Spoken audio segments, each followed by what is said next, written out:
Sebelum kita memulai Zoom, mari kita berdoa. Terima kasih Tuhan Yesus, Engkau telah menyertai kami. Dan sekarang memulai Zoom kami, tolong pimpin dan sertailah kami agar pelajaran yang kami pelajari hari ini berjalan dengan baik dan seturut dengan kehendak-Mu. Dan berkatilah teman-teman kami yang dalam perjalanan menuju Makassar, ya Tuhan, agar tiba dengan selamat. Ya Tuhan, inilah doa kami, dalam nama Tuhan Yesus, itulah juru selamat kami yang hidup. Amin. Ya, amin.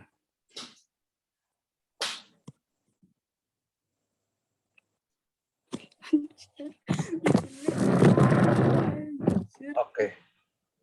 Saya lihat sini sudah ada beberapa yang kasih masuk tugas pelajaran minggu lalu. Ya. Nah, gimana dengan pelajaran minggu lalu? Tentang Allah. Ada yang ingin ditanyakan sebelum kita masuk di Kristologi?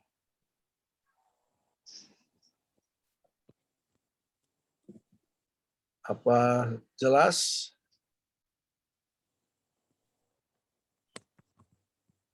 Atau ada yang ingin ditanyakan? Ada yang masih bingung pelajaran minggu lalu?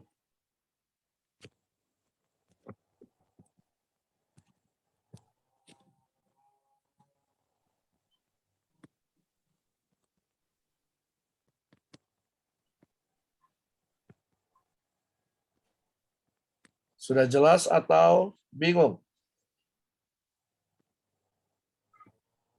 Ya. Sudah jelas, Pak. Oke, ya. Sekarang kita akan masuk di Kristologi. Sebentar ya.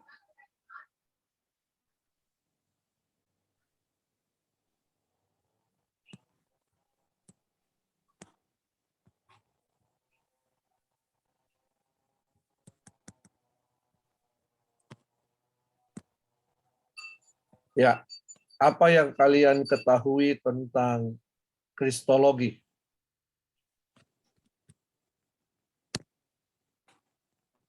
Ya. Apa yang kalian ketahui tentang Kristologi? Mak, Ya, kenapa? dulu ya. Yo, Lilis, kenapa?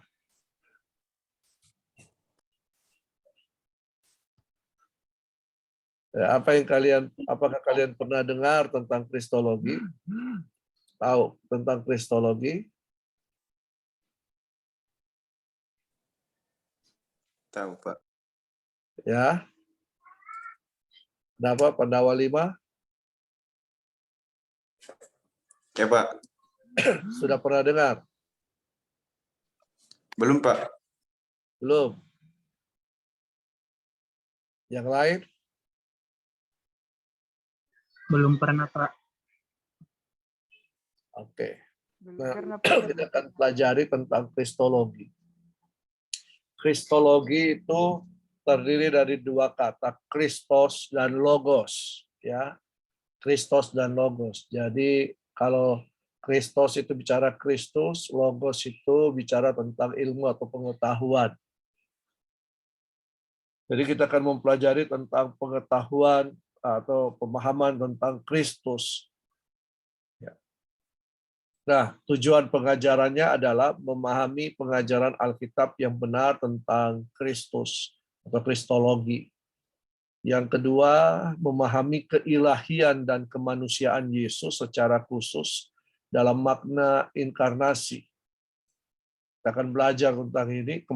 Minggu lalu kita belajar tentang Tritunggal, tapi minggu ini kita akan belajar tentang Kristus. Yang ketiga, mampu menerapkan doktrin Kristologi dengan benar dalam pelayanan.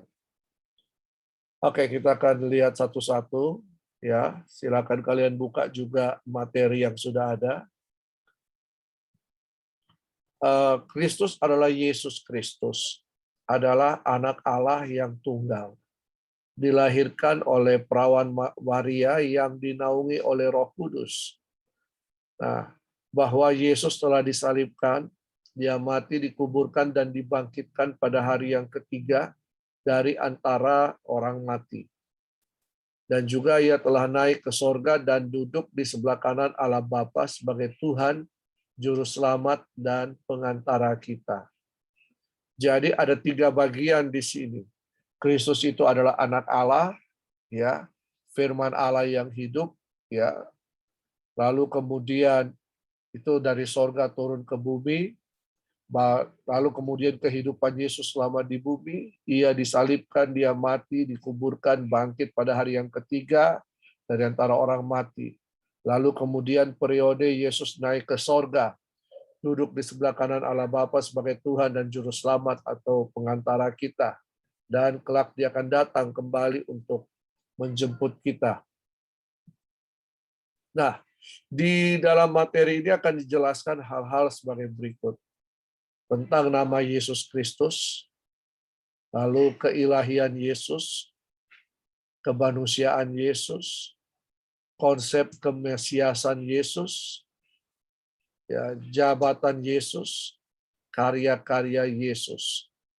Kita akan pelajari ini satu-satu, jadi ada 6 topik yang akan kita pelajari dalam kristologi ini. Ya, saya harap kalian bisa memperhatikannya dengan baik, ya. Bisa mengerti, bisa memahami, supaya kalian bisa ketika ditanya, kalian juga bisa memberikan jawaban tentang Yesus. Oke, kita masuk. Nama Yesus Kristus. Jadi nama Yesus Kristus ini bukanlah nama yang langsung turun dari sorga dibawa oleh firman Allah itu sendiri, tetapi nama ini diberikan oleh Tuhan lewat malaikat, ya. Matius 1 ayat 21 dikatakan begini, ia akan melahirkan anak laki-laki dan engkau akan menamakan dia Yesus, karena dialah yang akan menyelamatkan umatnya dari dosa mereka. Jadi Yesus nama pemberian malaikat seperti yang tertulis dalam Matius 1 ayat 21. Yesus atau Yehosua atau Yesua itu berarti juru selamat atau sang penyelamat. Jadi dalam bahasa Ibrani Yesua, Yehosua, ya, itu. Jadi artinya juru selamat.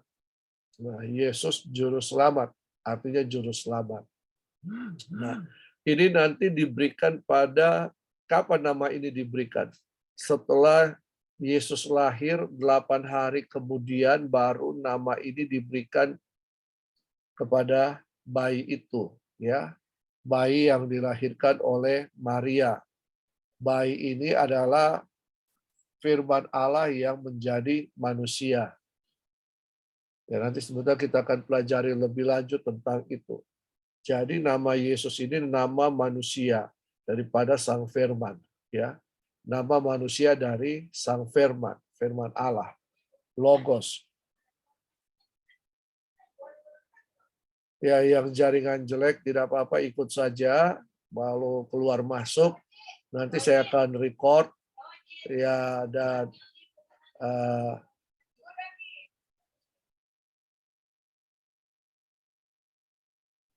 ya, nanti akan saya kasih kalian linknya untuk kalian bisa pelajari kembali, ya. Oke, itu tadi nama Yesus Kristus. Jadi nama Yesus Kristus adalah nama manusia dari firman Allah, Sang Firman, ya, Allah sendiri. Nah, kalau kita lanjut, nama Yesus Kristus itu berhubungan erat dengan misinya bagi dunia. Apa misi Yesus untuk dunia ini? Ya, menyelamatkan umat manusia. Yesus datang untuk menyelamatkan umat manusia. Menyelamatkan dari mana? Dari dosa. Sebab upah dosa itu membawa kepada maut, kematian kekal. Jadi kalau tidak ada yang bisa menyelamatkan manusia, maka kita semua ini akan mati kekal dalam kematian kekal. Jadi Yesus datang untuk mendamaikan kita dengan Allah Bapa. Ya, karena hubungan kita manusia dengan Allah Bapa terputus oleh karena dosa, dan hanya Yesus yang bisa menyelesaikan dosa itu. Nah, nama itu juga berhubungan langsung dengan sejarah Israel. Ya, Yesus adalah orang Nazaret dari Nazaret. Disebut orang Nazaret karena dia tinggal di daerah Nazaret, daerah Galilea. Ya. Nah, Yesus orang Nazaret adalah seorang Yahudi yang hidup pada suatu waktu tertentu dan dalam lingkungan tertentu. Ya, dia hidup kurang lebih 2000 tahun yang lalu dan ada di dalam lingkungan tertentu. Ya, lingkungan Yesus ada dalam satu lingkungan di mana ayahnya itu berprofesi, atau Yusuf itu berprofesi sebagai tukang kayu. Dia ada di sana, daerah Nazaret. Saya sudah pernah pergi mengunjungi ke sana, di daerah itu, ya, rumah Yesus, ya, ada rumah Maria, dan di situ. Itu daerah itu dekat dengan Danau Galilea. Nah, dalam Perjanjian Baru, nama Kristus, ya, itu dipakai nama Kristus atau Kristos, yang sejajar dengan pengertiannya dalam Perjanjian Lama Mesias. Ya, Mesias dipakai dalam Perjanjian Lama. Kristos Mesias itu berarti the anointed one. Dia yang diurapi. Kalau kalian lihat Yesus berkata di dalam firman Tuhan sebentar saya cari. Roh Tuhan Allah ada padaku, ya. Itu kalian bisa dapat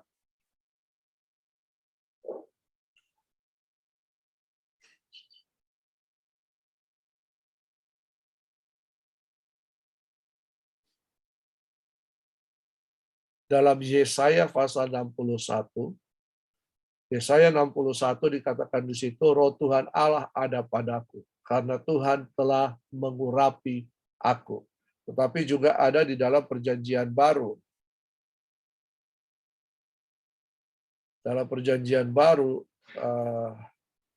di situ dikatakan juga Roh Tuhan ada padaku. Ya.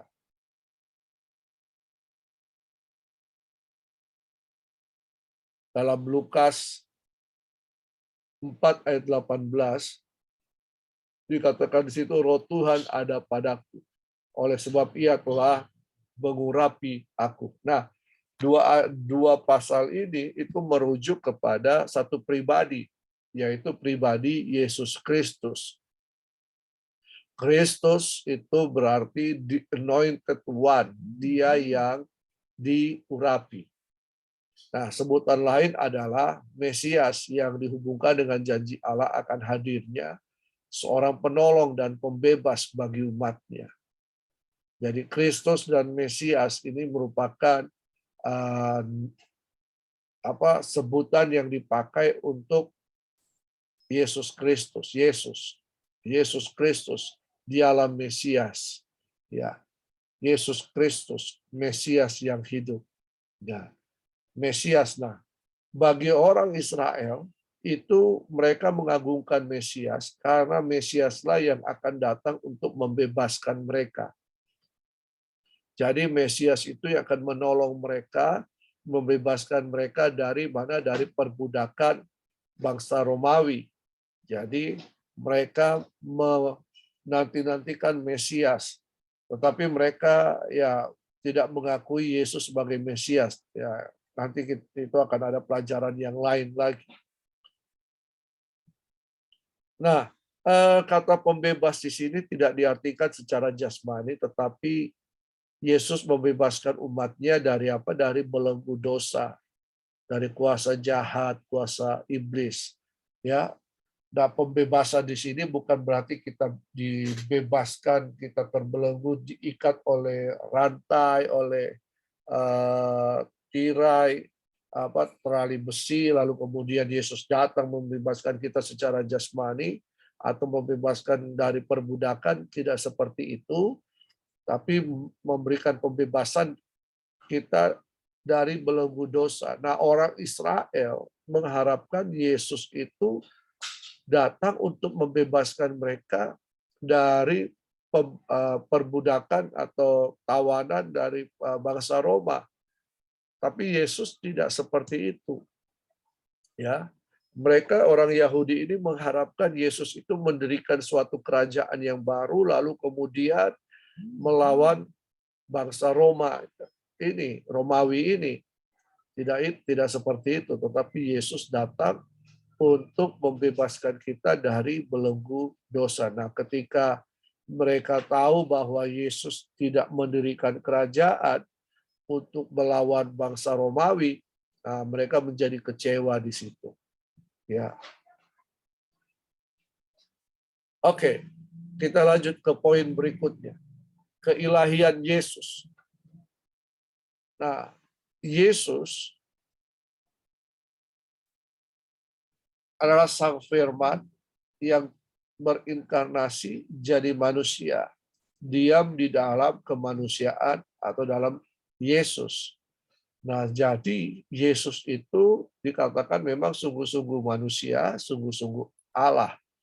Ya, karena Yesus itu adalah mengenakan tubuh manusia, tetapi di dalamnya berdiam keilahian atau Allah itu sendiri.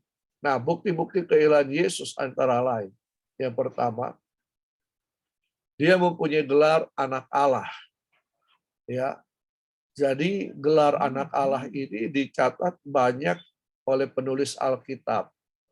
Dan ini menunjukkan keilahian Yesus. Gelar anak Allah ini bukan hanya sembarangan. Kalau kita baca, pelajari dalam firman Tuhan, ketika Yesus dibaptis oleh Yohanes Pembaptis, Yesus keluar dari air, lalu apa yang terjadi? Surga terbuka, lalu kemudian ada Roh Kudus turun, ya, dalam rupa menyerupai, terlihat seperti burung merpati, padahal bukan burung merpati, menyerupai, ya, serupa, tapi tidak sama. Lalu kemudian suara dari sorga berkata, inilah anakku yang kukasihi, kepadanya lah aku berkenan. Nah, pengakuan ini sehingga gelar ini juga ada di dalam pribadi Yesus sebagai anak Allah. Allah Bapa mengakui bahwa Yesus itu adalah anaknya. Ya. Nah, ia adalah firman dan firman itu adalah Allah. Ya, pada mulanya adalah firman, firman itu bersama-sama dengan Allah dan firman itu adalah Allah sendiri. Jadi pada mulanya dia firman, firman itu bersama-sama dengan Allah. Firman itu adalah Allah. Jadi firman dan Allah merupakan satu kesatuan yang tidak bisa dipisah-pisahkan.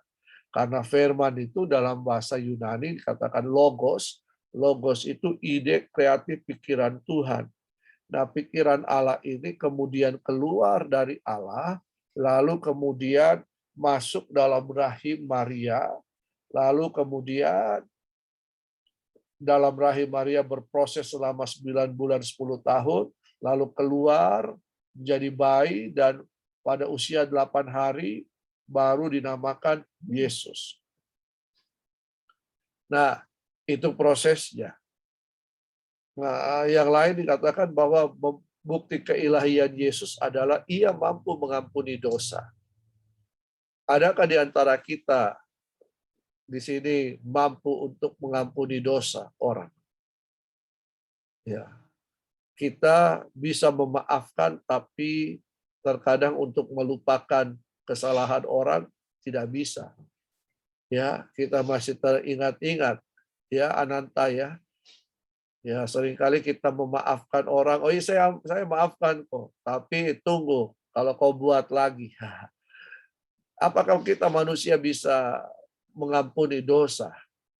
Siapa yang bisa mengampuni dosa?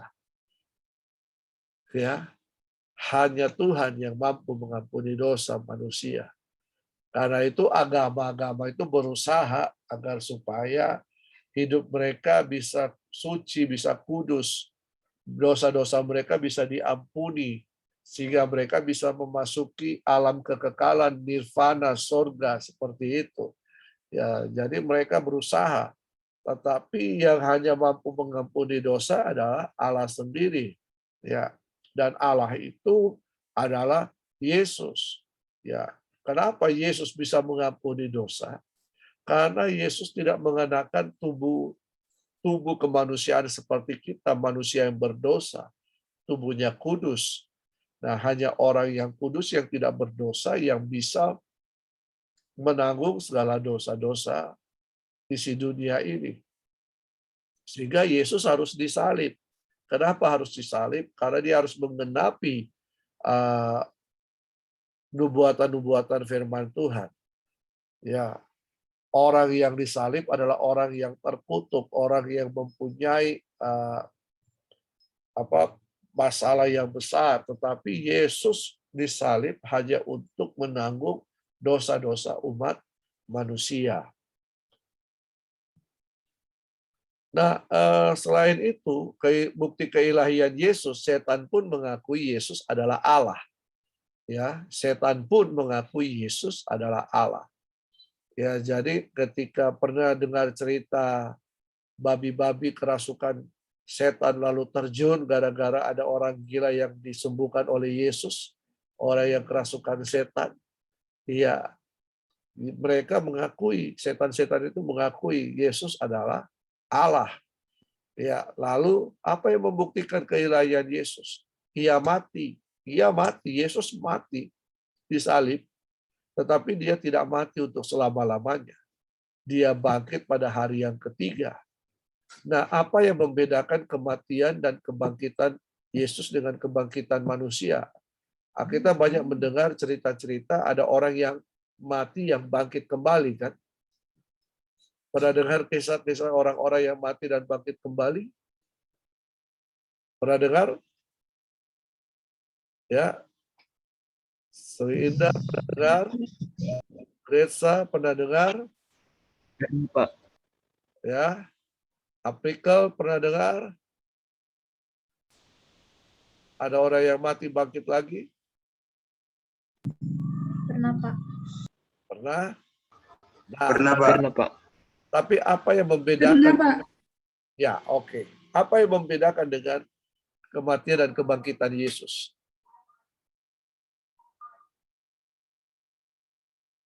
Kita dengar kisah Alkitab, Lazarus mati dibangkitkan, ya kan? Siapa lagi?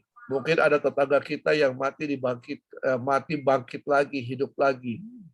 Sempat mati tapi hidup lagi. Tapi apa yang membedakan dengan kebangkitan Yesus?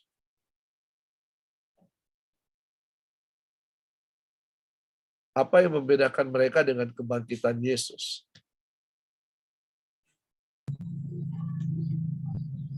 Ya, Mirza.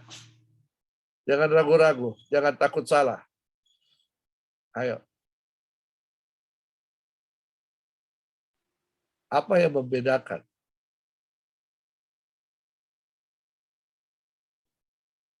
Ya, apa yang membedakan kebangkitan Yesus dengan kebangkitan manusia-manusia yang lain? Termasuk di dalamnya Lazarus, anak muda di Nain, Dorcas, ya siapa? Itu. Apa yang membedakan?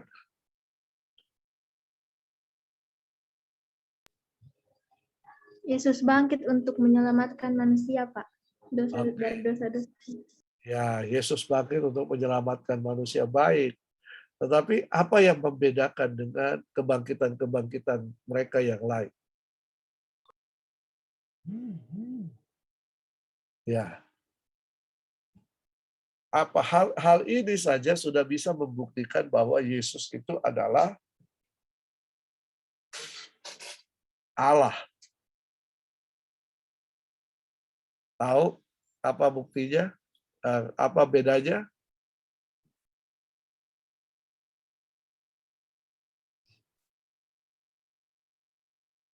Tahu enggak? Kenapa terputus-putus, Pak, suaranya? Tahu, jadi manusia bisa mati tapi bangkit lagi. Tapi yang terjadi ketika mereka bangkit lagi, mereka mati lagi. Iya kan? Betul tidak? Ya, Lazarus bangkit, dia mati lagi kan? Siapa lagi? Mungkin ada tetanggamu yang bangkit hidup, tapi nanti mati lagi kan? Tapi Yesus, dia bangkit, dia tidak mati-mati lagi. Dia hidup untuk selama-lamanya.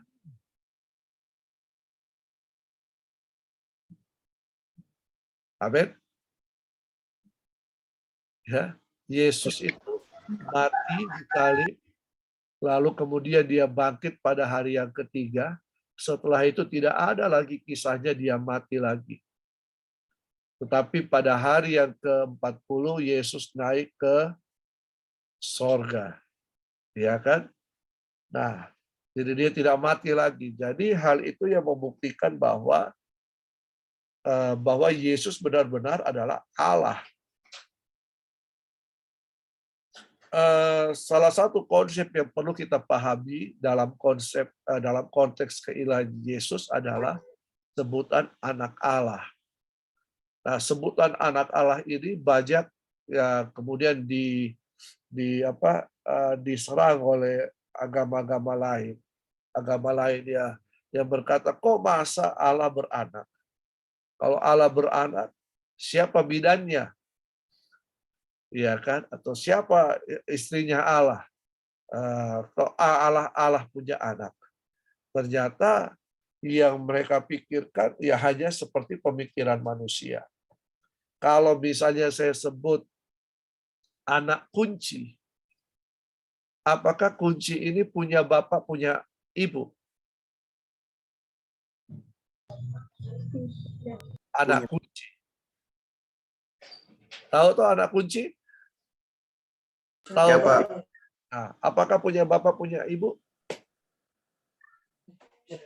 Punya, Pak. Punya. Siapa bapaknya anak kunci? Nggak ada. Itu hanya istilah saja kan? Iya kan? Kunci yang dimasukkan dalam lubangnya untuk membuka pintu, itu kan anak kunci namanya. Iya kan? Apalagi kalau saya bilang anak Toraja, siapa bapaknya dan siapa ibunya?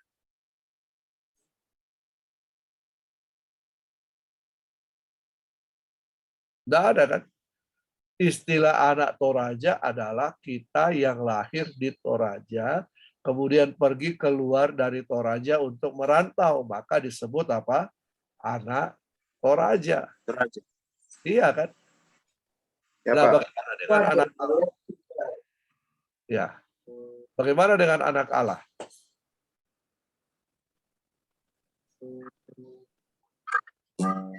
Anak Allah berarti nah ini firman yang keluar dari Allah. Nah, kan tadi dikatakan pada mulanya adalah firman. Firman itu bersama-sama dengan Allah dan firman itu adalah Allah. Firman itu menjadi manusia.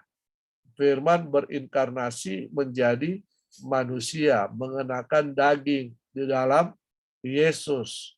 Jadi firman yang keluar ini yang kemudian mendiami diri Yesus, tubuh Yesus, di dalam Yesus disebut anak Allah. Firman yang keluar dari Allah. Itu hanya istilah saja. Paham? Ya. Ya siapa? Hendrik keluar dari Toraja misalnya. Berarti Hendrik disebut anak Toraja. Nah, firman keluar dari Allah disebut anak Allah. Ya. Jadi anak Allah menunjuk hubungan yang sangat erat antara Yesus dengan Allah Bapa. Ingat, Yesus itu bukan nama sorgawi, tetapi Yesus itu adalah nama yang diberikan oleh malaikat kepada Yusuf Dan kemudian ketika bayi itu lahir, diberi nama Yesus. Ya kan? Nah, di dalam diri Yesus berdiam keilahian itu. Oke, nanti sebentar kita akan bahas ini lagi, ya. Nah, jadi nama anak Allah juga berhubungan erat dengan ketrinitasan atau Trinitas yang minggu Tritunggal yang kemarin kita pelajari itu, ya. Nah, sekarang kita belajar kemanusiaan Yesus. Nah, ini dia. Tadi keilahian, sekarang kemanusiaan. Jadi untuk memahami kemanusiaan Yesus, kita harus memahami inkarnasi. Ya, inkarnasi kan. Kita selalu dengar ini kata inkarnasi. Ya, dari kata Latin incarnatio yang berarti in the flesh, masuk ke dalam daging. Ya. Menjadi daging, masuk ke dalam daging. Nah, firman ini, oke, saya coba gambarkan ulang lagi.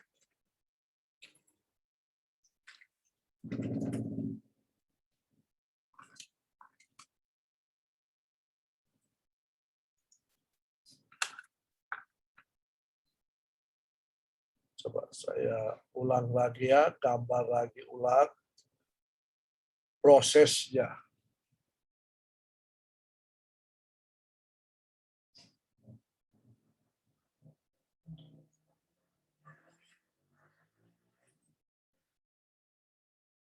Nah, prosesnya sekarang. Saya akan coba menggambarkan prosesnya.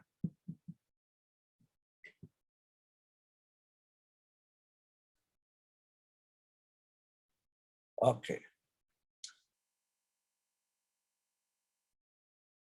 Anggap saja ini Allah Bapa. Ya, Allah Bapa. Nah, Allah Bapa dan Firman sama kan?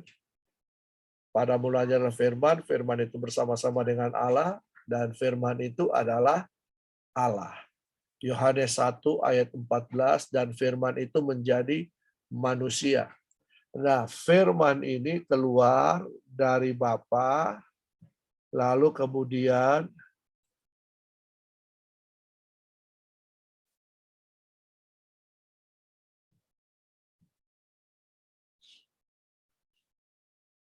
masuk dalam rahim Maria.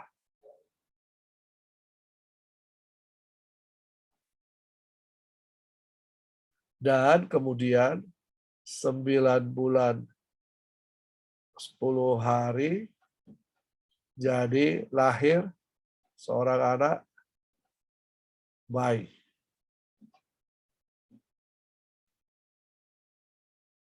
Sampai sini paham? Nah, secara biologis bahwa bayi itu dihasilkan oleh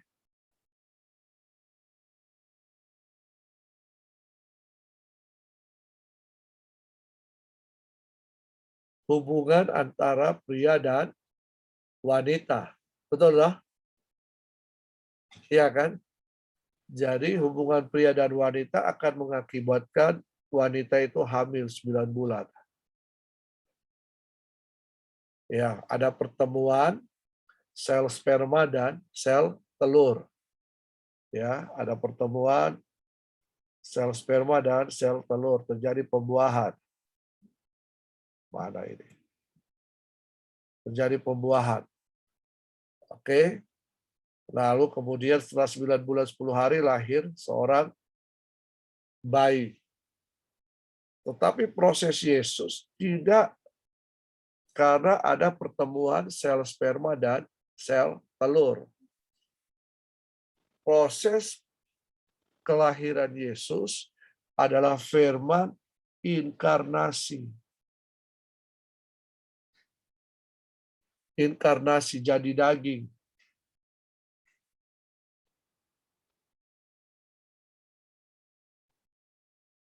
Jadi firman masuk ke dalam rahim Maria. Tidak ada proses, ya tidak ada proses perkawinan antara pria dan wanita. Tetapi firman yang masuk ke dalam Maria. Sehingga Maria hamil 9 bulan 10 hari. Lalu lahirlah bayi Yesus. Sampai sini paham? Kalau paham kasih jempolnya. Kurang paham jangan kasih jempol. Berarti saya bisa lihat kalian paham atau tidak.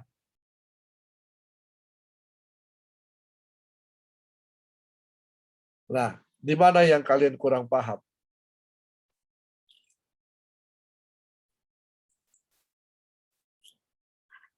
Ayo. Di mana yang kalian kurang paham?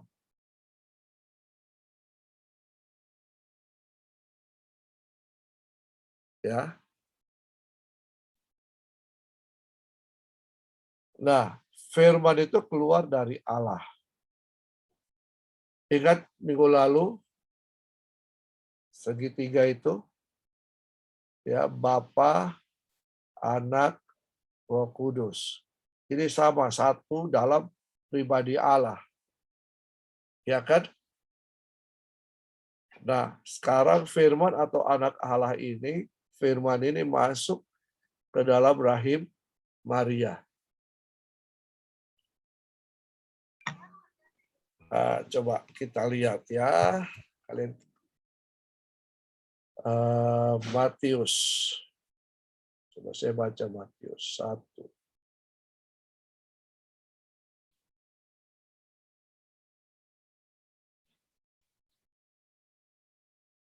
Matius 1 ayat 20.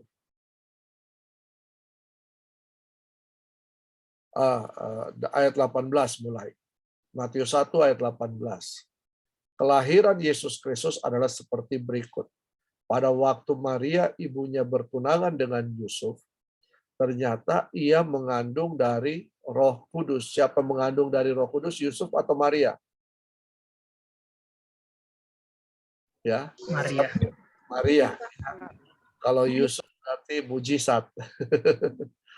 Ya, ternyata Maria mengandung dari Roh Kudus sebelum mereka hidup sebagai suami istri.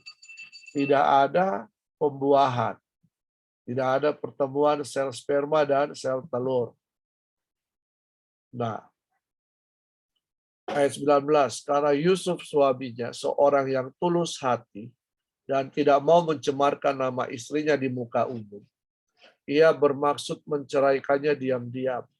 Ayat 20, tetapi ketika ia mempertimbangkan maksud itu, malaikat Tuhan nampak kepadanya dalam mimpi dan berkata, Yusuf, anak Daud, janganlah engkau takut mengambil Maria sebagai istrimu, sebab anak yang di dalam kandungannya adalah dari Roh Kudus. Ia akan melahirkan anak laki-laki dan engkau akan menamakan dia Yesus, karena dialah yang akan menyelamatkan umatnya dari dosa mereka. Ayat 22. Hal itu terjadi supaya genaplah yang difirmankan Tuhan oleh Nabi. Ayat 23. Sesungguhnya anak darah itu akan mengandung. Anak darah ini berarti anak perawan itu. Ya, masih perawan. Ting-ting. Ya, belum pernah ternoda. Masih perawan. Ting-ting. Itu akan mengandung dan melahirkan seorang anak laki-laki, dan mereka akan menamakan dia Immanuel, yang berarti Allah menyertai kita. Nah, itu peristiwanya. Jadi Maria ini masih perawan. Maria ini belum menikah dengan si Ucup ini, Bapak Ucup ini, ya. Tetapi kemudian yang terjadi, Maria hamil. Maria hamil dari mana? Dari Roh Kudus. Firman Allah masuk ke dalam rahim Maria. Maria dinaungi oleh Roh Kudus. Nah, kenapa Maria bisa hamil dari Roh Kudus? Ya, kalau baca di coba saya lihat Lukas.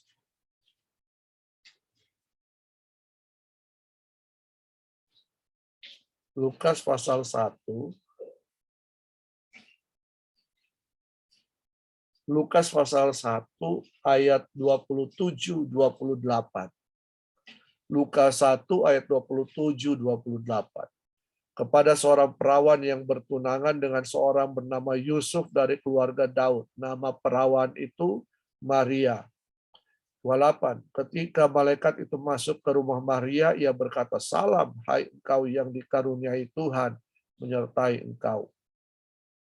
29. Maria terkejut mendengar perkataan itu, lalu bertanya di dalam hatinya, apakah arti salam itu? Kata malaikat itu kepadanya, "Jangan takut, hai Maria, sebab engkau beroleh kasih karunia di hadapan Allah. Sesungguhnya engkau akan mengandung dan akan melahirkan seorang anak laki-laki, dan hendaklah engkau menamai dia Yesus." Berarti Maria ini telah dipilih oleh Tuhan untuk melahirkan juru selamat. Jadi jelas ya. Nah, kenapa sampai harus melalui proses inkarnasi? Proses inkarnasi. Kenapa harus melalui proses inkarnasi? Kenapa bukan Tuhan saja dia langsung turun datang kepada manusia-manusia? Ya. Kenapa harus melalui proses inkarnasi? Sebab Allah itu kudus. Manusia itu berdosa. Nah, kalau Allah yang kudus itu turun di tengah-tengah manusia yang berdosa, maka manusia yang berdosa ini akan mati binasa dalam sekejap. Karena kekudusan Tuhan itu akan menghancurkan, akan membinasakan segala dosa-dosa, termasuk manusia yang berdosa. Jadi, karena itu Allah lebih memilih Allah menjadi manusia. Nah, apakah bagi Allah menjadi manusia itu adalah hal yang mustahil?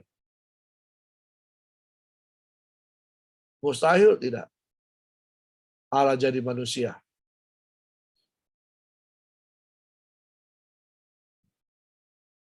Mustahil nggak?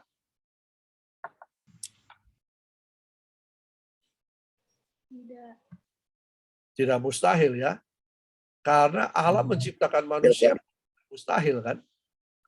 Coba bayangkan Allah menciptakan manusia dari debu tanah. Iya kan? Nah, kalau Allah menjadi manusia tidak mustahil. Ya. Tidak ada yang mustahil bagi Tuhan. Sedangkan manusia diciptakan, apalagi dia turun jadi manusia kan? Tidak ada yang mustahil. Nah, oke, saya kembali lagi.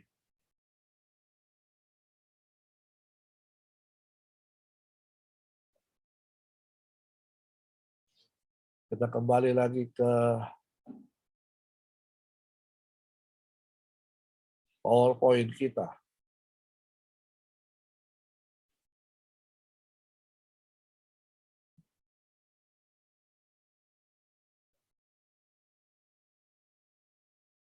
Nah, jadi inkarnasi itu adalah Kristus atau Allah atau Sang Firman itu atau anak Allah masuk ke dalam daging, masuk ke dalam rahim perawan Maria, atau inkarnasi Allah menjadi manusia.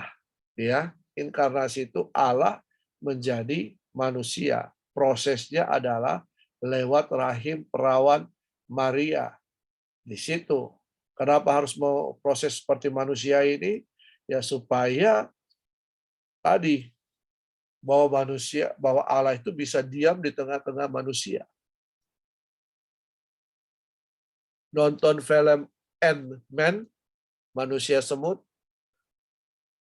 manusia yang besar lalu kemudian jadi kecil, jadi kayak semut, ya kan? Ant-Man. Ya, Prosesnya seperti itu mungkin, ya. Tetapi harus melalui rahim seorang wanita, rahim Maria. Nah, inkarnasi yang dijelaskan dalam Injil Yohanes, tadi Yohanes 1 ayat 14, bahwa firman itu telah menjadi manusia, itu menekankan dua segi. Yang pertama, inkarnasi bermaksud untuk menyatakan bahwa firman Allah telah menjadi daging, atau dengan kata lain, Allah benar-benar menjadi manusia, atau firman Allah menjadi manusia.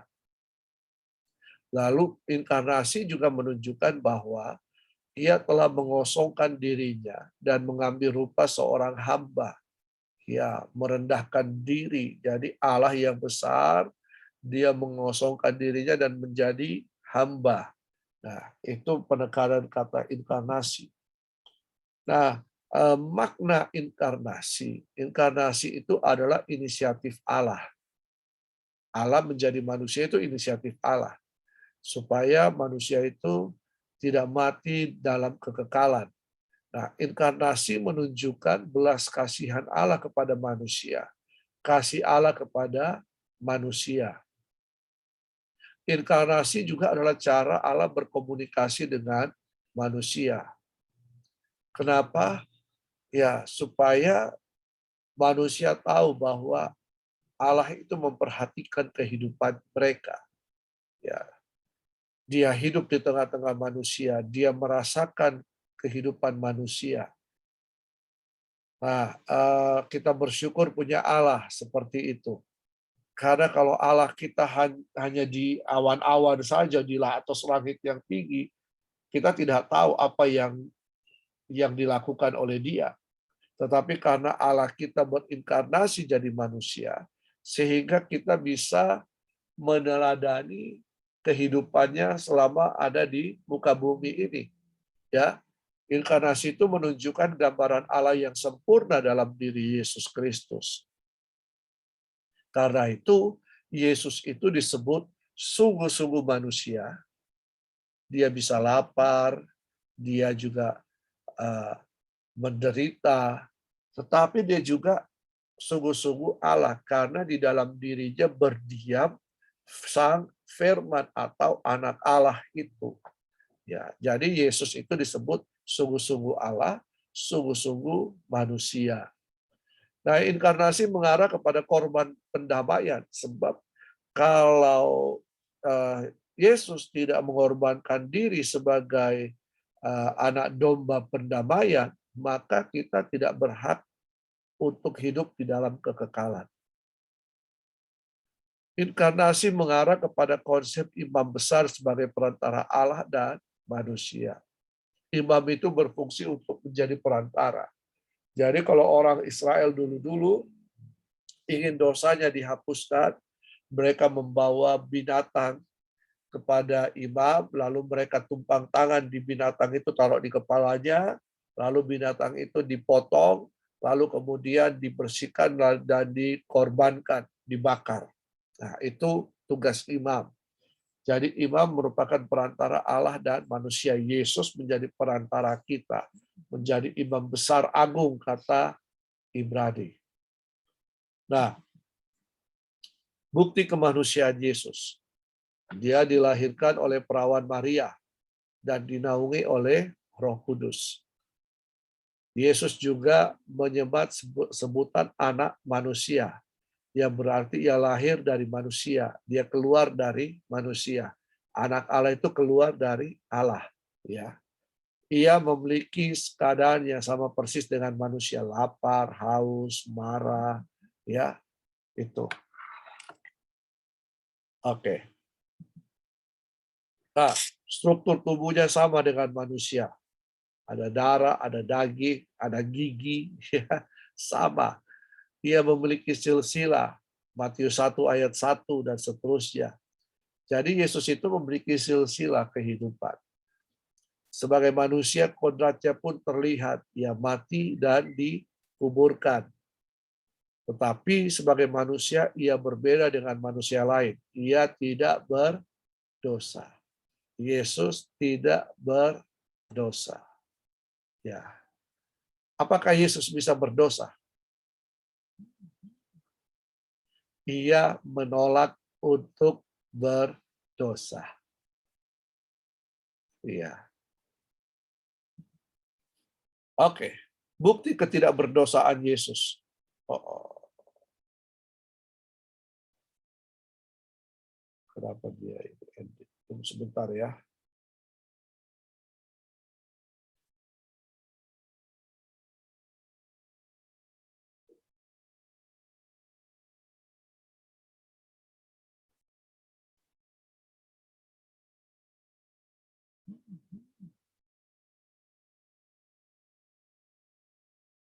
Ya.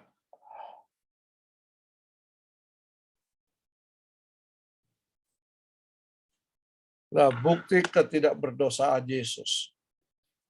Tunggu sebentar, saya harus ribut dulu ini katanya.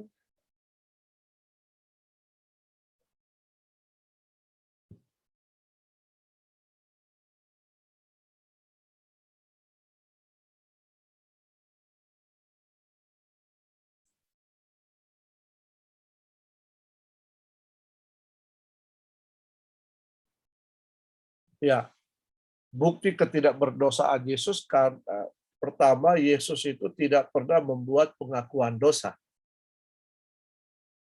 Ya kan? Yesus tidak pernah berbuat pengakuan dosa. Lah, siapa di sini yang pernah berbuat pengakuan dosa? Ya. Dalam doa kan kita, Tuhan ampuni kami berdosa. Iya kan? Itu kan melakukan pengakuan dosa. Tapi Yesus tidak. Ya, Yesus tidak melakukan pengakuan dosa. Justru dia mengampuni dosa. Lah, pada waktu ia dibaptis, baptis itu tanda pertobatan kita, ya, baptis. Jadi pada waktu Yesus dibaptis itu bukan karena dia berdosa, tetapi itu merupakan penggenapan seluruh. Jadi baptisan itu tanda bahwa Yesus harus melakukan tugas pelayanan. Tetapi manusia, nah Yohanes Pembaptis pada waktu itu berkata, bertobatlah, ya, bertobatlah, berilah dirimu dibaptis. Ya. Jadi orang-orang bertobat datang untuk memberi diri dibaptis supaya mereka dikuduskan, disucikan. Tetapi Yesus ketika datang kepada Yohanes, Yohanes berkata, aku tidak layak untuk membaptis engkau. Ya, engkaulah yang harus baptis saya, Yesuslah yang harus baptis Yohanes. Tapi Yesus berkata bahwa jadilah seperti apa yang kitab suci katakan, ya, bahwa dia harus dibaptis oleh Yohanes. Tunggu sebentar, saya sambung dulu. Nah, jadi bukti lagi daripada ketidakberdosaan Yesus adalah dia menang atas pencobaan di padang gurun. Yesus menang atas pencobaan.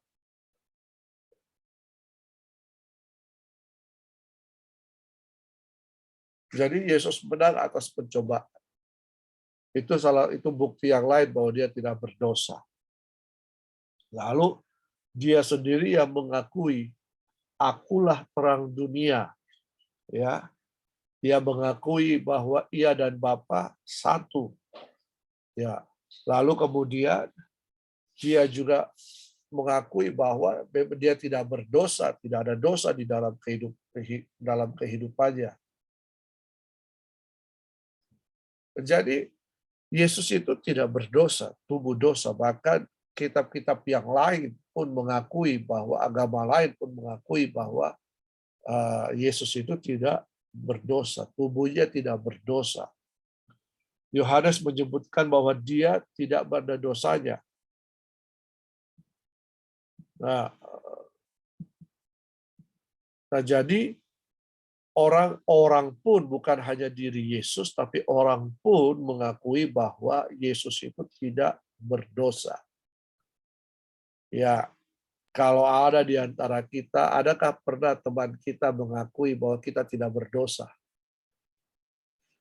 Ada enggak di antara kalian? Ya, ada enggak? Jeremy, ada enggak? Kalau diakui tidak berdosa. Ya, siapa? Rolinton. Ya, Helan, siapa lagi? Justru, oh memang ini Pambote ini. Seringkali kan kita seperti itu. Ya, justru kita terkenal karena apa? Karena dosa kita. Pambote kah? Apa? Payabo kah? Ya, pancuri kah? Ya, iya kan? Ya, manusia terkenal karena itu.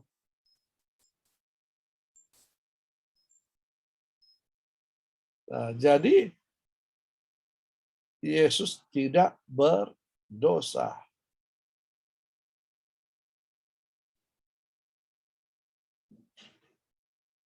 Nah, coba lihat ini. Kisah 4 ayat 24, sebutan Yesus hambamu yang kudus. Itu menunjukkan ketidakberdosaan Yesus. Paulus juga mengatakan bahwa dia tidak mengenal dosa dan telah dibuat menjadi dosa. Maksudnya telah dibuat menjadi dosa, telah dibuat untuk menanggung dosa manusia. Nah, itulah Yesus. Nah, jadi makna teologis dari ketidakberdosaan Yesus, apa hubungannya dengan inkarnasi? Berarti bahwa Yesus layak memang benar-benar sungguh-sungguh menjadi penebus penyelamat umat manusia. Hanya dia satu-satunya, tidak ada yang lain. Ya, hanya dia satu-satunya, tidak ada yang lain. Ya, mungkin kalau ada yang di sini berkata, akulah juru selamat, saya akan menyelidiki dulu kehidupannya. Iya kan? Iya. Di luar sana, di Filipina, di daerah-daerah negara Amerika Selatan sana, ya itu banyak yang memakai nama Yesus.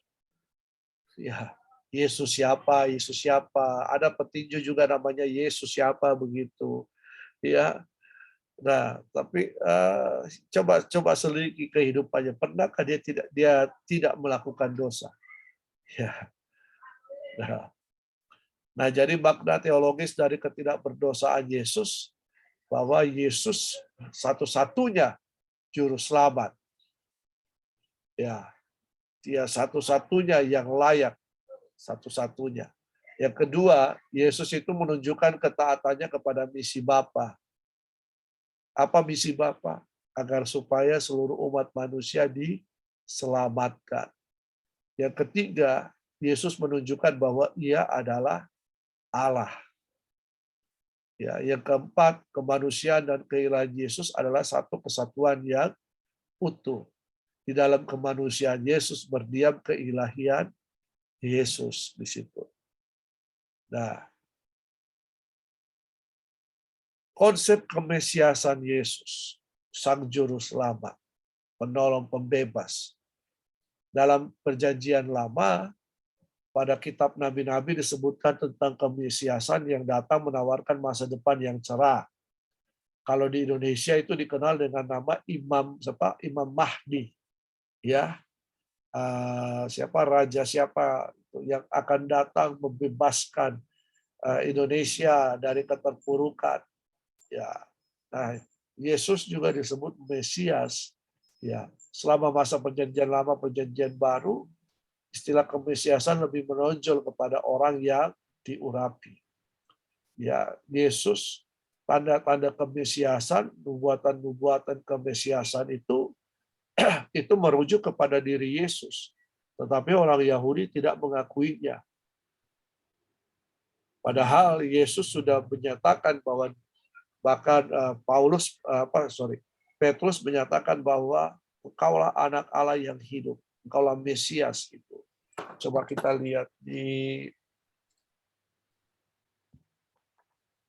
sebentar.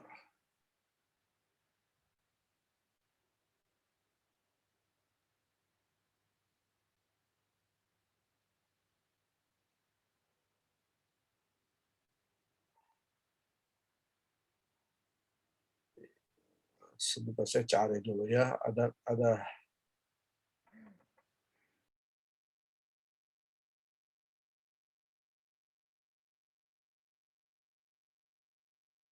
Matius 6, pengakuan Petrus. Yesus bertanya kepada murid-murid ketika ada di Kaisarea Filipi. Ya. Di situ dikatakan begini. Kata orang, siapakah anak manusia itu? Jawab murid-murid, ada yang mengatakan bahwa Yohanes Pembaptis, Yesus itu adalah Yohanes Pembaptis. Ada yang mengatakan Yesus adalah Elia, atau Yeremia, atau salah seorang dari nabi. Lalu lalu Yesus bertanya kepada mereka, tetapi apa katamu? Siapakah aku ini? Ayat 16. Maka jawab Simon Petrus, engkau adalah Mesias, anak Allah yang hidup. Simon Petrus menyatakan bahwa Yesus adalah Mesias, anak Allah yang hidup. Nah, jadi pengakuan ini membuktikan bahwa Yesus adalah Mesias. Nah, tapi dia bukan Mesias dalam tokoh politik seperti yang diharapkan oleh orang-orang Yahudi. Mesias yang akan membebaskan mereka dari perbudakan bangsa Romawi. Tapi Yesus datang Mesias sebagai penyelamat umat manusia, membebaskan mereka dari dosa. Nah, jadi ada perbedaan seperti ini sehingga Yesus itu tidak diakui oleh orang Yahudi. Kalau Yesus harus membangun kerajaannya, yang Yesus bangun adalah bukan kerajaan jasmani, tetapi kerajaan rohani, kerajaan Allah. Oke. Jabatan-jabatan Yesus. Ada 3 jabatan Yesus. Raja, Nabi, Imam. Dia raja, ya dia memerintah atas umatnya. Dia raja rohani, bukan raja jasmani. Ya, dia memerintah. Dia sebagai raja. Yesus itu adalah raja. Lalu yang kedua, Nabi. Nabi, dia menyampaikan firman Allah kepada umatnya. Ia bukan saja menyampaikan firman kebenaran, tetapi Yesus sendiri adalah sang firman itu. Ya, dia sang firman, anak Allah, sang firman. Ya. Lalu yang ketiga, imam. Dia memanggil umatnya dan mempersembahkan korban. Nah, korban yang dipersembahkan siapa? Dirinya sendiri, bukan binatang. Tapi korban bakaran, korban persembahan dirinya sendiri. Ibrani mengatakan, Alkitab kita, kitab Ibrani mengatakan dia mempersembahkan dirinya sendiri sekali untuk selama-lamanya. Korban. Ia mendoakan dan memberkati umatnya. Coba kalau kita masih hidup di dalam zaman Yahudi kuno, apa yang terjadi? Kalau kita berdosa, maka kita harus membawa binatang, domba atau lembu atau domba atau sapi atau lembu untuk dipersembahkan sebagai korban penghapus dosa atau pendamai. Coba bayangkan kalau satu hari kalian berdosa 7 kali. Berarti harus bawa berapa domba, berapa lembu ke bait Allah untuk dipersembahkan. Coba pikir, kalau misalnya satu hari, taruhlah satu hari, satu domba, satu kambing, satu domba, satu kambing sekarang berapa juta? Bukan babi ya, kambing, domba. Berapa juta? 5 juta. Kali 30 hari, berapa? Ya, sudah berapa? 150 juta uang yang harus kalian siapkan untuk membayar dosa-dosamu. Kali setahun, berapa uang yang kalian keluarkan? Tapi karena kasih Kristus, akhirnya Yesus mempersembahkan dirinya sebagai korban penebus dosa sekali untuk selama-lamanya. Dia imam, dia mempersembahkan korban dirinya dan mendoakan dan memberkati umatnya. Bahkan firman Tuhan katakan Yesus terus bersyafaat di sorga untuk kita. Nah, Yesus tidak mempersembahkan korban dengan menyembelih domba, melainkan dia sendiri sebagai domba dipersembahkan untuk pendamaian umatnya. Iya. Jadi Yesus sendiri sebagai domba yang dipersembahkan untuk pendamaian umatnya. Oke. Nah, sebagai imam besar, dia di sorga Yesus menjadi pengantara kita. Ibrani 7 ayat 25. Ia meninggalkan damai sejahtera kepada manusia sebelum kenaikannya ke sorga. Damai sejahtera kuberikan kepadamu. Ya. Nah, kitab Ibrani menyebutkan Yesus imam besar dalam peraturan Melkisedek, bukan peraturan Harun. Nah, imam besar ini sebagai imam yang kekal. Melkisedek itu disebut kekal, ya.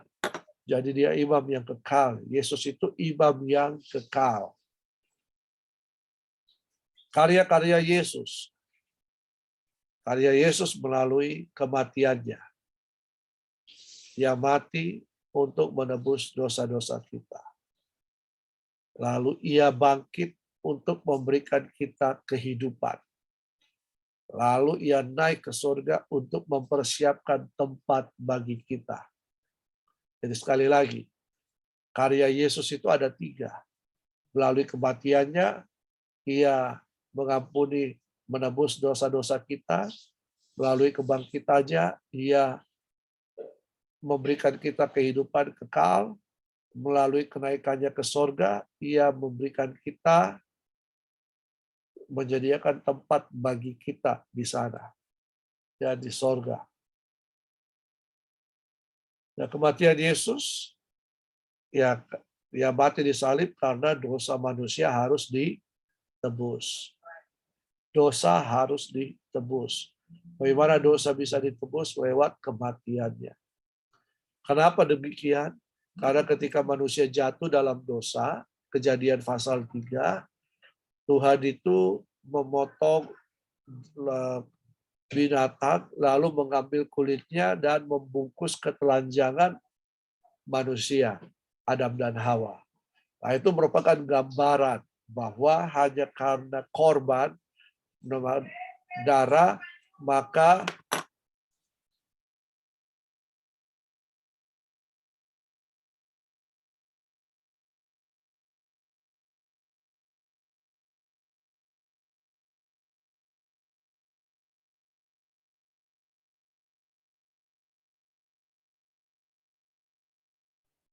ya karena itu maka korban binatang itu akhirnya terus dipraktekkan oleh orang Yahudi, lalu kemudian Yesus menggenapinya dengan korban di kayu salib.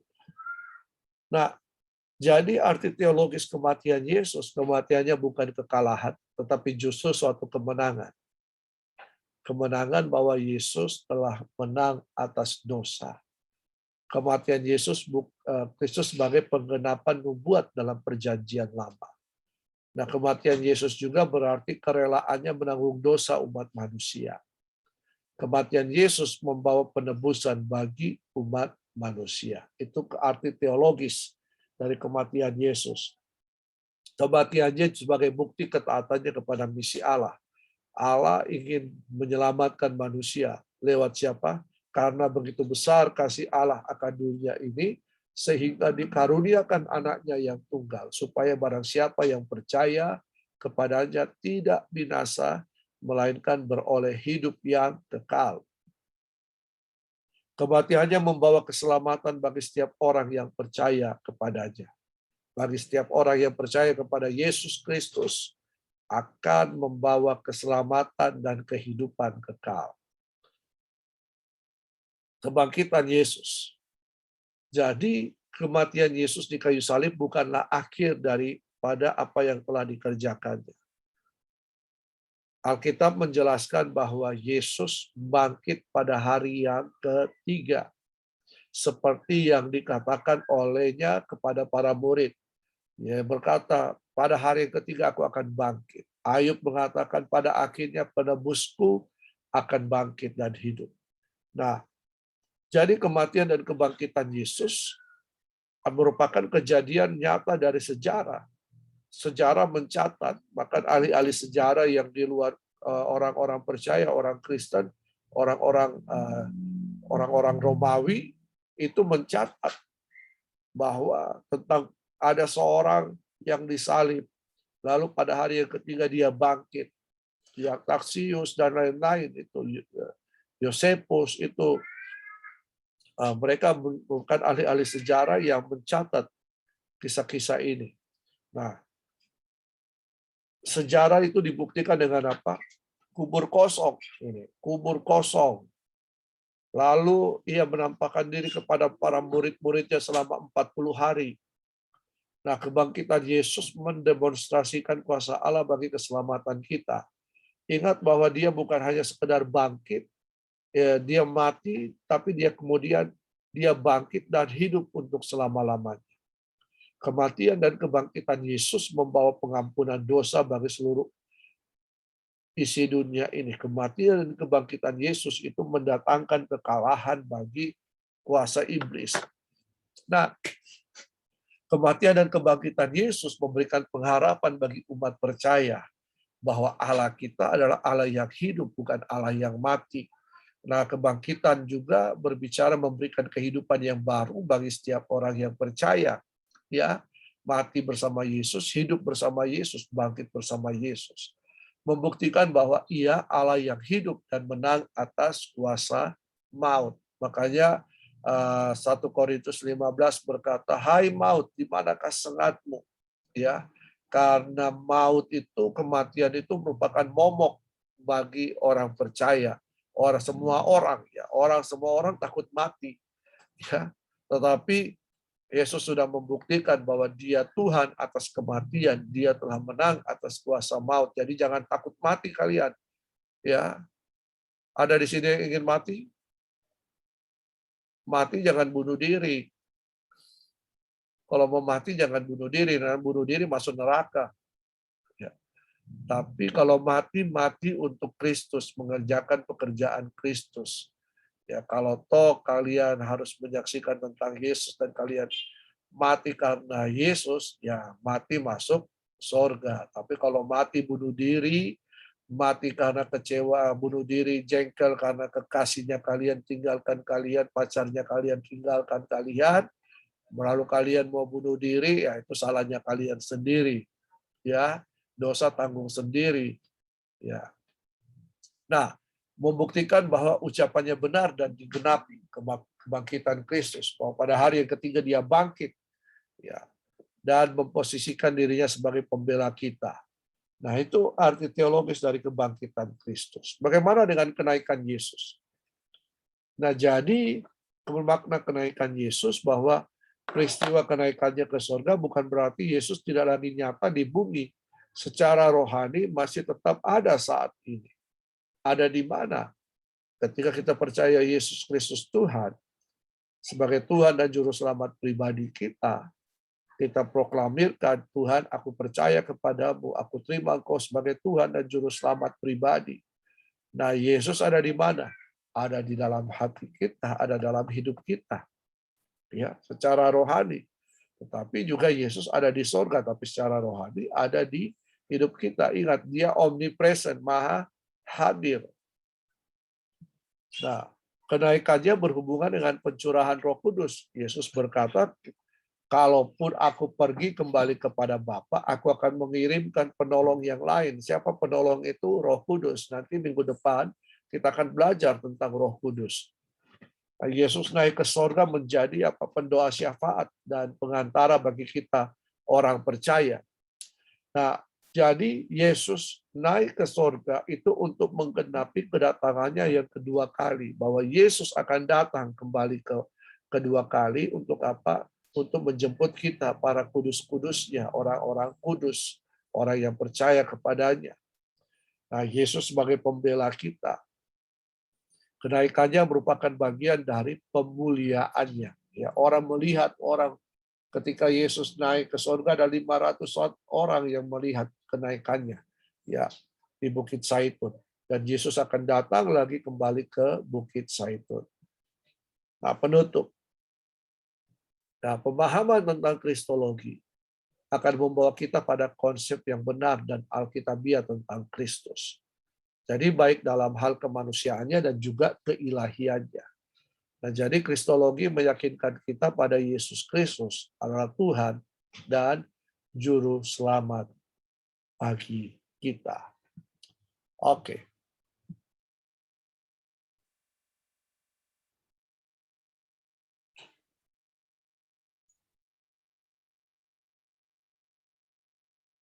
Sampai di sini, ada yang ingin ditanyakan? Silakan. Ya. Ada yang ingin ditanyakan?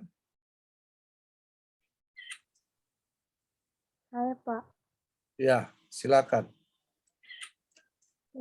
Perkenalkan, nama saya Cemestari Bambu dari Prodi Hubungan Internasional. Di sini saya ingin menanyakan salah satu perkataan Tuhan Yesus waktu disalibkan. Yang saya tanyakan itu Pak, arti dari Eli Eli Sabatani, mengapa Allah meninggalkan aku?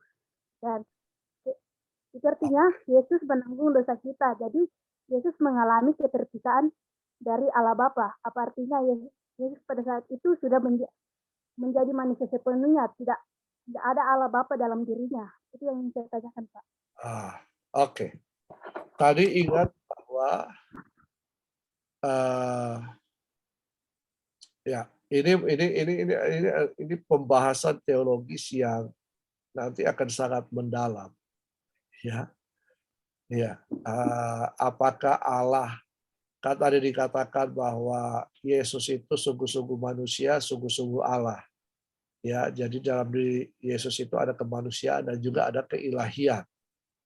Lalu kenapa ada Eli Eli lama sabatani, ya Allah Allahku mengapa engkau meninggalkan aku? Ya, ini sebenarnya bukan berarti bahwa karena dosa akhirnya Allah meninggalkan Yesus, sehingga yang menanggung dosa itu adalah tubuh jasmaninya. Tetapi ini ada sejarah yang sangat berkepanjangan. Itu diambil dari Mazmur. Nah, Mazmur itu Eli Eli lama sabatani itu, Allahku Allahku mengapa engkau meninggalkan aku? Dan saya bilang makanya itu ada makna teologis yang lebih dalam dibanding itu. Coba kalau kita lihat Mazmur pasal yang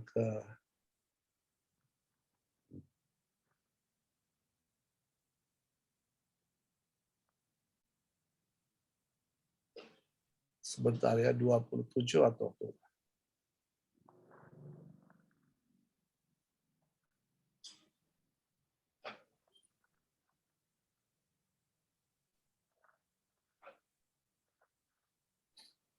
Mazmur 22. Allahku, mengapa kau tinggalkan aku? Ya. Untuk memimpin biduan menurut lagu Rusa di kala fajar, Mazmur Daud. Jadi Yesus mengutip ayat ini. Ya, ayat ini berkata, Allahku, Allahku, mengapa engkau meninggalkan aku? Berarti bukan berarti bahwa dosa itu kemudian ditimpakan kepada kemanusiaan Yesus, baru kemudian Allah keilahian itu meninggalkan Yesus, bukan itu. Ya, ini ada sangkut pautnya dengan Mazmur pasal yang ke-22. Ada suatu bentuk pengharapan, bentuk kepercayaan di situ kepada Allah, ya. Karena kalau pelajari ini satu-satu, saya kira kita tidak akan cukup untuk membahas ini, dan ini menjadi kelas teologis di sini. Ya, kelas teologis. Makanya saya menganjurkan untuk mencari buku ini. Kalau untuk menjawab itu, ya, tunggu sebentar. Saya kasih bukunya. Ini. Dapat lihat? Kelihatan enggak? Kelihatan, Pak. Nah, ini. Di sini ada jawabannya. Ya, Semi Lestari Bambu. Ya, Allahku, Allahku, mengapa engkau meninggalkan aku? Ya, ini ada 7 perkataan Yesus di kayu salib.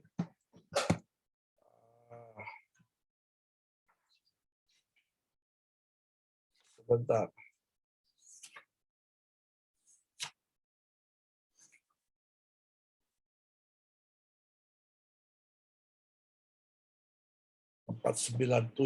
Halaman 497.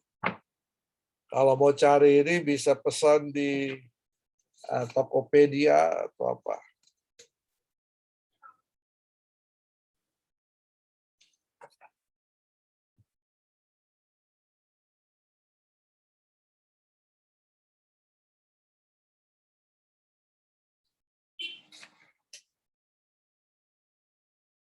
Jadi itu merupakan sidur, tahu sidur. Sidur itu doa.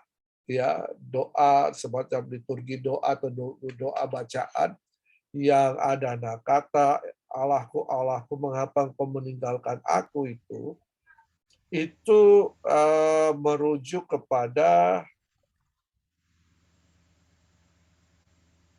pada waktu itu jam kira-kira jam 3 itu jam doa. Ya, jam doa, maka berserulah Yesus kepada Yesus dengan suara nyaring, Eli Eli lama sabachthani. Allahku, Allahku, mengapa engkau meninggalkan aku? Itu pada waktu jam doa, ya. Nah, ya, jadi saya kira kalau mau saya harus jelaskan itu, ya. Tapi kalau mau ya bisa cari buku ini, ya. Cari buku ini di Tokopedia, Rita Wahyu, Injil Salib. Oke, saya kira itu Semi ya. Ya Pak, makasih. Ya, ada lagi yang lain yang ingin bertanya? Silakan.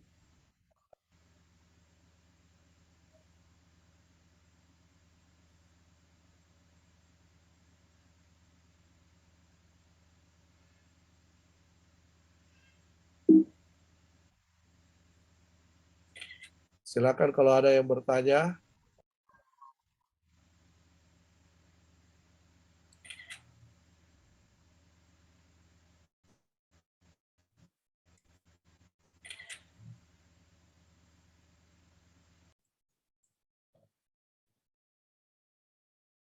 Sudah ada lagi yang ingin ditanyakan? Sudah mengerti semua? Hah?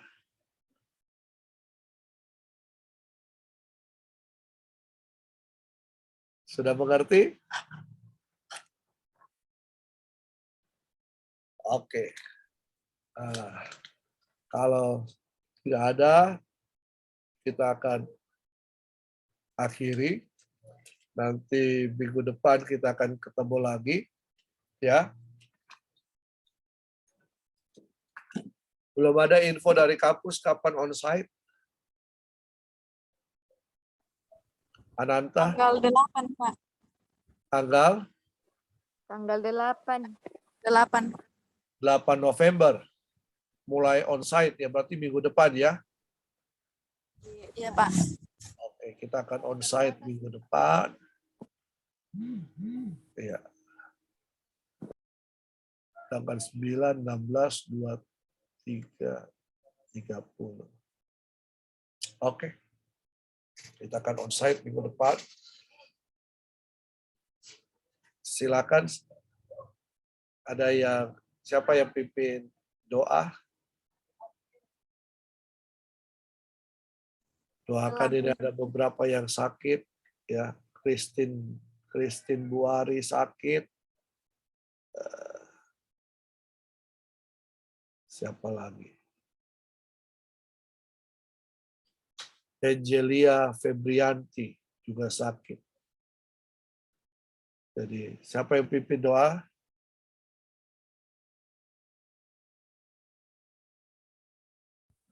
Elan. Ya. Elan Efren, Pak. Elan. Oh ya. Elan, ya. Elan nanti tolong doakan Christine Buari S1 Manajemen dengan Angelia Febrianti Manajemen. Ya, mereka sakit supaya disembuhkan Tuhan. Oke, silakan Elan. Masih termute? Masih termute, Elan. Buka dulu mic-mu. Ya. Kedengaran di suaraku, Pak. Oh iya, kedengaran. Ya. Oh, iya. Mari kita berdoa. Terima kasih Tuhan, terima kasih Roh Kudus atas pimpinan-Mu sepanjang pelajaran kami Tuhan, di mana nyata kasih karunia-Mu Tuhan, sehingga berakhir pelajaran kami hari ini. Tuhan Yesus, kami datang membawa setiap pergumulan anak-anak-Mu.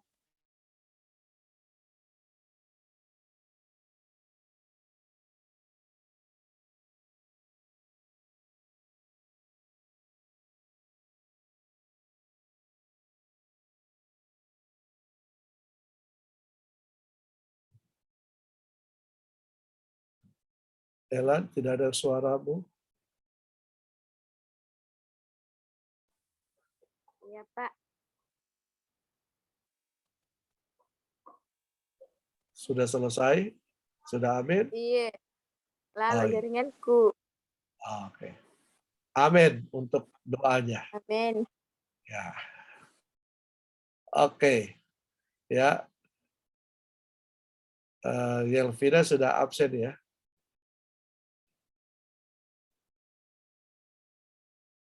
Oke. Ya, kita ketemu minggu depan onsite ya. Ya.